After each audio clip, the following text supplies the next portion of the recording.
It used to be that Canada made an awful lot of its money from mining, and now we make less of it. Speaking of money, please donate, because we don't take money from the Prime Minister's office. Stan Sudol is the owner, publisher of the Republic of Mining. You know all about mining. I know you're going to say it's a mining aggregate. Most people, and I've known a lot of miners, I've acted for miners, they say it's not as important to Canada now as it used to be because of government interference. True? Yes, the federal government is poking its nose in the mining industry.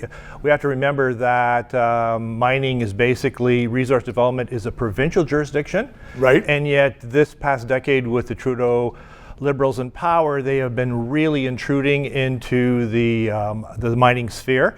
Through the environmental? Absolutely, the environmental assessment. And let's remember that the Supreme Court sort of slapped Trudeau on the wrist recently by saying you're overstepping your boundaries and your mining assessment rules are too rigorous, or they're not too rigorous, but they're too overbearing, and it's slowing down development.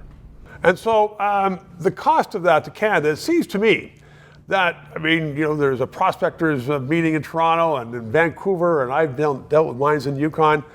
It was a thriving business. Lots of jobs, lots of money. It's less than that now. So is it, you know, just a matter of changing governments and having a government that understands the business more? Well, that would be part of it. You have to understand that you also end up having Indigenous issues in this generation, which we didn't in previous generations.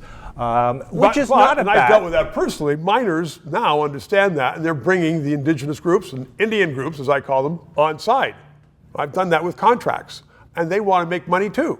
Absolutely. The vast majority of them see enormous benefits. There's resource revenue sharing, there's jobs training. It's a whole slew. The communities that have been involved in mining up in Nunavut with Agnico Eagle's mines, one of the problems with Baker Lake was that there were too many half-ton trucks and not enough parking. That's an indication of extremely successful. That's a nice problem to have. It is, okay. Moose Cree First Nation, which is at the base of James Bay, has been involved with Detour Lake's open pit gold mine. The community gets tens of millions of dollars in royalties every year, jobs galore, supply and service contracts, really beneficial. So miners watching, financiers watching, people watching who are looking at, they used to have jobs. I mean, all of Newfoundland used to empty out to go to Alberta, I know, years ago, and there were jobs and they brought money back to Newfoundland. That's no longer the case. So, I mean, really, if people say, we got to focus on Canada as a resource nation again and tell the government what to do, that could work. Absolutely. Quick answer. I'm on 3 minutes, but that's what I needed. Stan, thank you very much. 3 minutes.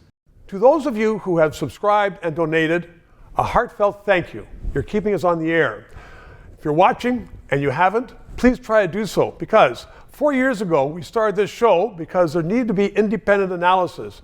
Now more than ever, with the Online Harms Act, once that gets into law, it's been passed once by the House, there are going to be hundreds of bureaucrats censoring the news in Canada, censoring this show. We need to keep it on the air. Thanks for your support.